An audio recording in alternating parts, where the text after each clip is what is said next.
I want you to imagine, just for a second, that you were trapped in this crumbling, freezing alpine tavern. Oh, wow. Yeah, it feels like the literal end of the world. Yeah. The blizzard outside is just howling, the door is completely frozen shut, and, well, your only company, the only people you are stuck with to ride out this apocalyptic storm are the five most intense, argumentative thinkers in human history. I mean, that is basically the ultimate intellectual escape room. Exactly. But the stakes of this room are much higher than, just figuring out how to unlock a door. The stakes are literally the foundational meaning of human reality itself. Right. And that wildly surreal setup is the premise of the source material for today's deep dive. We are looking at a metafictional novel. It's called The Five Stages of God's Absence. Such a great title. It really is. It was written by Maxime Sorensen and Claude Vernet, and they collaborated with Gemini Radescu and Grok Stahl. And this book, I mean, it is a massive, mind-bending exploration of one of the heaviest existential crises we face. Basically, what actually happens to humanity after the metaphorical death of God. Yeah, and it's a crisis that has haunted the modern world for, well, over a century now. For thousands of years, humanity had this universal guarantor of meaning. Right, like a safety net. Exactly. There was an objective standard for morality, a pre-written purpose for life, and a safety net for our ultimate fears. Yeah. And you remove that from the cultural operating system, it leaves this terrifying void. It's just a huge blank space. Yeah. And what do we replace it with? This novel takes that massive abstract question and traps it in a room with 5 very specific human responses. So our mission today is to unpack this philosophical fever dream. We're going to dive into how these legendary ideas clash and look at the catastrophic ways they fail when they hit the real world. Oh, they definitely fail. Spectacularly. And ultimately, we want to trace how this bizarre story points toward a surprisingly grounded answer about how you, the person listening to this right now, can find meaning in your own everyday life. But before we can even begin to understand that transition from, cosmic dread to everyday action, we really have to understand the crisis itself. Yeah. We need to meet the minds trapped in the wreckage. Okay, let's unpack this. The setting is basically a character in its own right. The tavern is called Zerfel. Which translates from German as decay or ruin. Right, so very uplifting right off the bat. It sits at an impossible 2,847 meters above sea level. And the architecture is described as this rotting mix of, like, an Austrian hunting lodge and brutalist Soviet concrete. It's such a visceral image. But the detail that really sets the mood is above the fireplace. There's this ancient fresco of Christ, but the face has completely flaked away. Wow. Yeah, it's just a blank pock patch of plaster staring down at the room. What's fascinating here is how that faceless fresco physically manifests the concept of the post-theistic condition. Oh, I see. It represents the empty throne, the ultimate watcher who is, well, no longer watching. The framework of the house is still standing, but the landlord is gone. That's a great way to put it. And into this decaying room, stepping out of a world-ending blizzard, arrive 5 men. They're basically avatars of 5 historical philosophers, representing the 5 stages of grief and reaction to this empty throne. And this is basically the most dysfunctional group project you could possibly imagine. I mean, every single member has a wildly conflicting thesis statement for how to deal with reality. Oh, absolutely. So first you have Fyodor representing Dostoevsky and Friedrich representing Nietzsche. Yeah. Putting these two in a room together, it's like mixing fire and gasoline. A total disaster waiting to happen. Yeah. Fyodor arrives drinking ancient vodka, and he is just absolutely terrified. He is in deep mourning because he believes that without a divine authority, there's no objective morality. Right, the classic fear. He fears that without God, everything is permitted, and humanity will just descend into monstrous cruelty. Yeah, so Fyodor represents the response of grief and terror. He looks at the empty throne and sees a catastrophic loss of restraint. But Friedrich's response is, well, it's the polar opposite. He's thrilled about it. He is celebrating. He builds a roaring fire in the hearth and declares that humanity must now overcome itself. If the throne is empty, Friedrich argues, man must evolve into the Superman to sit in it. Right. He sees the absence of divine rules not as a tragedy, but as this ultimate opportunity for human greatness and self-creation. I can totally see why Friedrich wants to dance on the grave of the old world. Yeah. But then you have these other thinkers who reject both the terror and the celebration. You have Albert, our stand-in for Camus. One of my favorites. Yeah. He walks in, lights a cigarette, and essentially shrugs at both of them.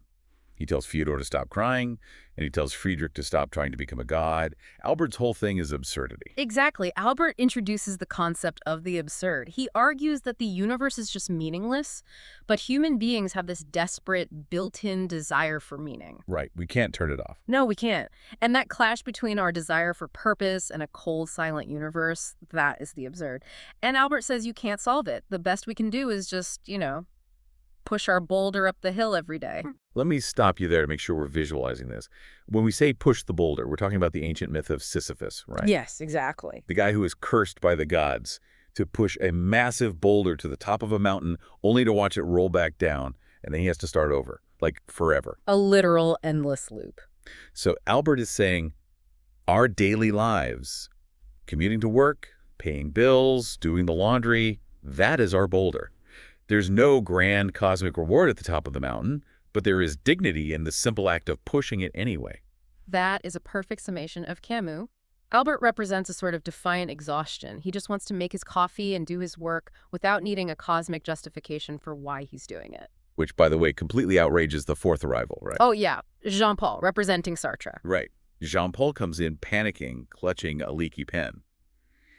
He insists that the death of God means we possess radical freedom, and because of that, we are condemned to be responsible. We're going to be free, yeah. He says we have to take action, commit to causes, and build meaning ourselves through solidarity. But radical freedom sounds like a good thing on paper, doesn't it? It does, but Jean-Paul makes it sound like a nightmare. Let's make this tangible. Radical freedom is that sudden, terrifying vertigo you feel when you realize you could literally quit your job, empty your bank account, leave your family, and move to a new country today. Just drop everything. Yeah. There are no cosmic rules physically stopping you. No lightning bolt is going to strike you down. You are completely, terrifyingly free to ruin or remake your life at any given second. And that vertigo is precisely what Jean-Paul is agonizing over. Without a pre-written script, every choice you make defines what it means to be human. You can't blame God, you can't blame destiny. It's all on you. The burden of ultimate responsibility is entirely on your shoulders. Which brings us to the guy sitting in the darkest corner of the tavern who didn't even bother to introduce himself at first. Emil, representing Cioran. Oh, Emil. He is the ultimate cynic. I mean, he mocks Fyodor's tears, Friedrich's Superman, Albert's boulder, and Jean-Paul's panic. Emil basically says they're all just running in circles trying to invent new gods to replace the old one. Yeah, Emil represents the aestheticization of despair. He actually believes consciousness itself was a biological mistake. Hold on, aestheticization of despair. What does that actually look like in practice? Are we talking about someone who, makes poetry out of their own misery instead of actually trying to fix it? Precisely.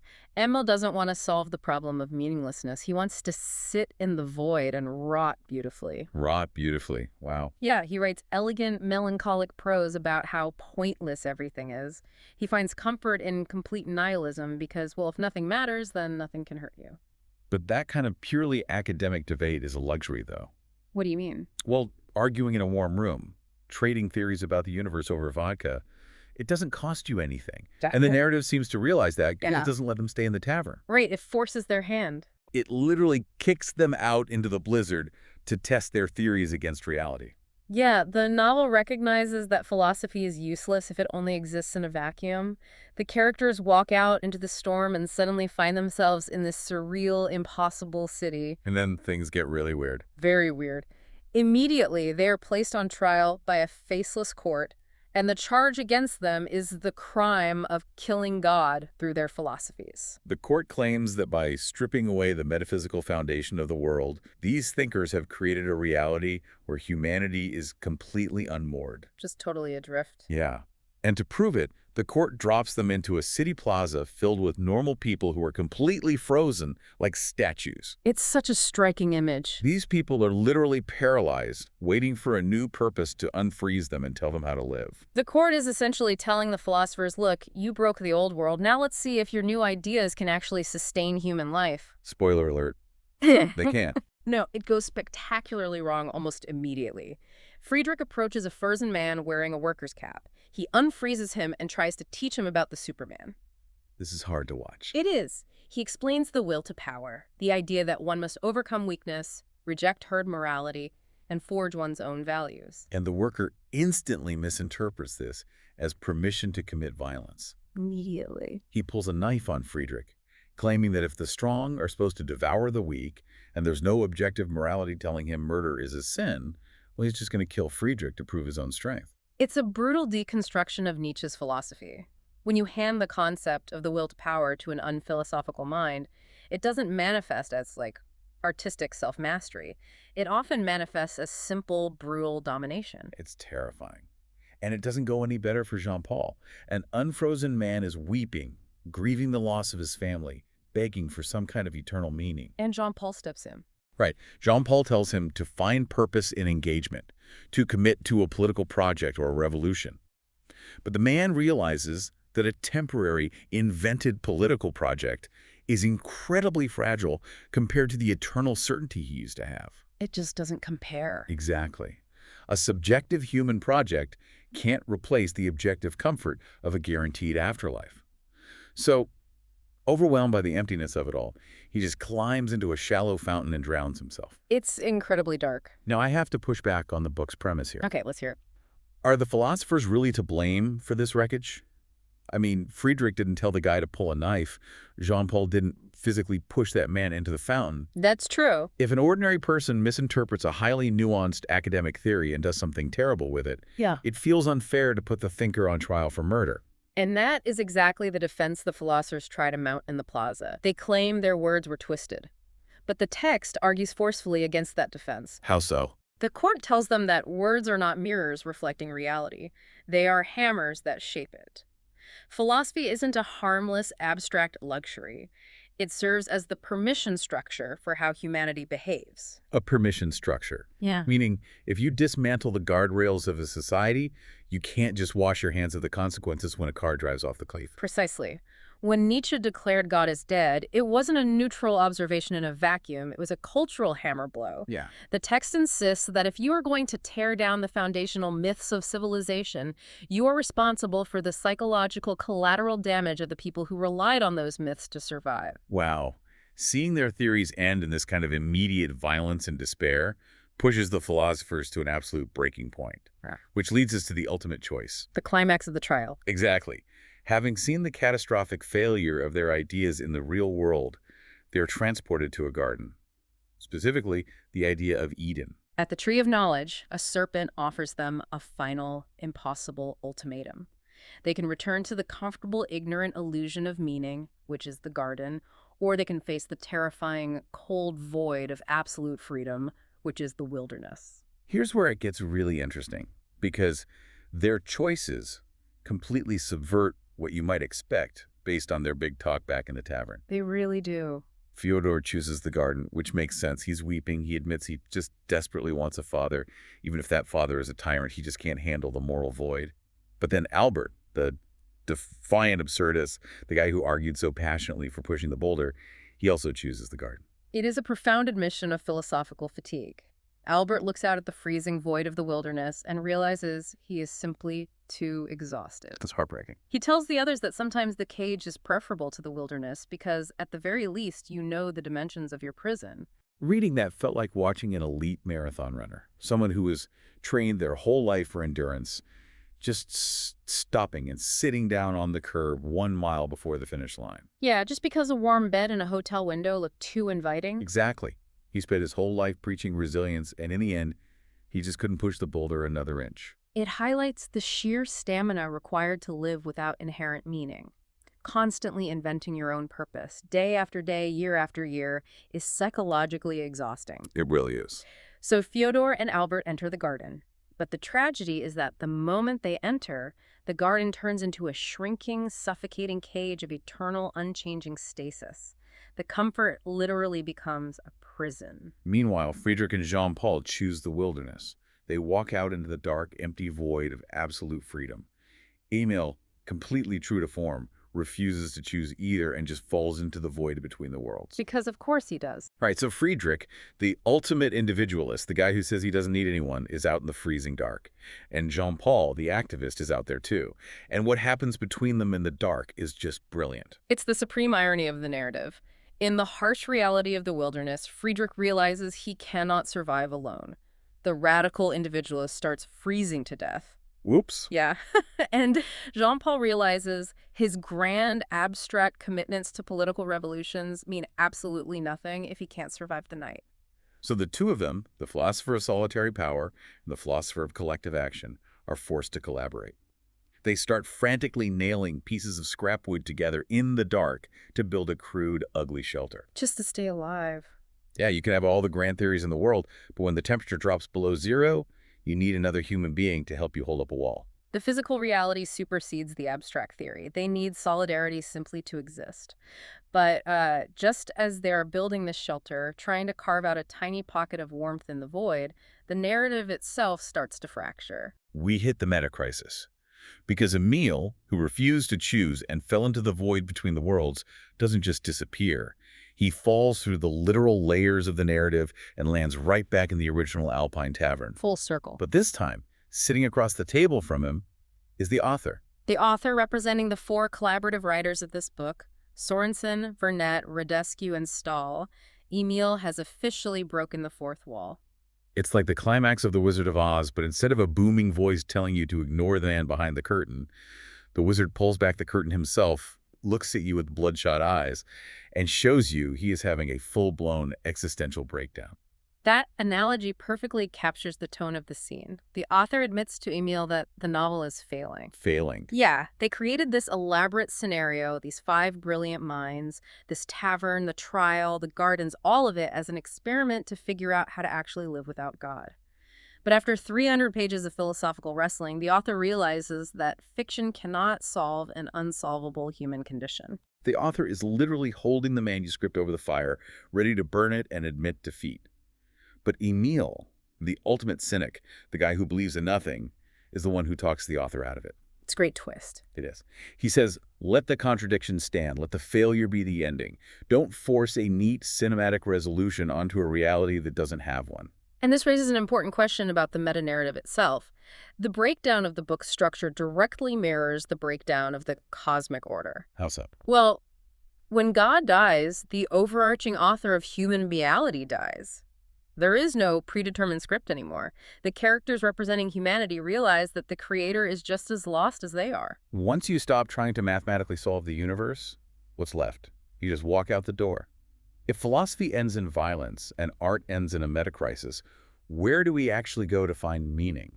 The narrative takes one final drastic shift here. The author stops writing metaphorical landscapes. There are no more magical gardens or faceless courts. The five philosophers, now joined by the author, walk out of the white void and step through a simple, unremarkable wooden door. And they find themselves in a completely ordinary room. It's just a bustling modern room with normal people doing incredibly mundane things. They're eating sandwiches, they're worrying about their electricity bills, they're laughing at terrible jokes. The philosophers are essentially invisible observers in the space, and they watch a child ask his mother a profound question. The child asks why people die. A huge question. But the mother doesn't launch into a metaphysical treatise about the post-theistic condition or the absurdity of the universe. She just touches his hair and says, I don't know, but while we're alive, we love each other. And right after that, the author sits down at a table with a middle-aged man who is just quietly drinking a cup of coffee. The author looks at him and confesses the whole struggle. They admit they spent hundreds of pages trying to find the ultimate meaning of life and completely failed. And the man's response is amazing. Yes. The man takes a sip of his coffee and says, meaning is what you do while you're waiting for meaning to show up. I love that line. He says he wakes up, makes coffee, goes to his shift, loves his family, fails, and tries again tomorrow. Meaning is what you do while you're waiting for meaning to show up. That line is the anchor of the entire text. The philosophers realized that while they were sequestered in a tavern trying to solve the cosmic dimension, the rest of humanity was simply living. So what does this all mean? Watching the philosophers slowly fade away into these mundane actions almost makes it seem like the agonizing philosophy itself was the disease, not the cure. That's a great point. The grand cosmic answers they spent the whole book looking for weren't hidden in a textbook. They were hiding in the most mundane, everyday routines imaginable.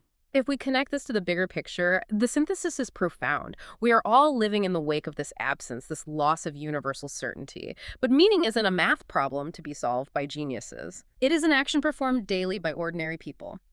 The philosophers fade away because their theoretical frameworks are finally absorbed into the practical reality of living. They just become normal life. Exactly. Dostoevsky's grief, Nietzsche's defiance, Camus' persistence, Sartre's commitment, they aren't abstract concepts anymore. They become the ingredients of a normal Tuesday. It's an incredible journey. We started in this freezing, despair-filled tavern at the literal end of the world, dealing with the heaviest philosophical crisis in human history. And we ended up with the profound realization that making your morning coffee or comforting a child is, in itself, a defiant act of meaning. It completely recontextualizes the human struggle. The void is there, the uncertainty of the universe is real, but the response isn't to solve the void or defeat it. The response is to build a shelter in it, together. And I want to connect this directly to you, the person listening right now. Whatever your boulder is today, whether it's a stressful meeting you're dreading, a tough conversation you need to have in a relationship, or honestly, just the act of getting out of bed when the world feels incredibly heavy pushing, that boulder is not futile. No, it's not. It is the very definition of being human. You are building the shelter. Yeah. You are doing the work.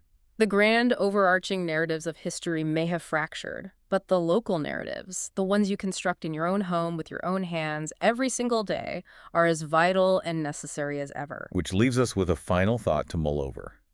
If grand cosmic meaning is truly dead, and our everyday mundane actions are the only meaning left to us, doesn't that fundamentally change how we should value those small moments? It shifts everything. Doesn't it make a simple cup of coffee or a passing smile to a stranger the new holy relics of the modern age? It entirely elevates the ordinary to the level of the sacred. The divine isn't missing, it just moved into the mundane. It really did. So I'll leave you with this question to explore on your own. What is the most sacred, ordinary thing you will do today? The next time you're sitting in a crowded cafe or just sheltering from the cold, remember that crumbling alpine tavern. You aren't trapped in the ruins of the old world. You're just waiting for the snow to clear, deciding what you're going to build next.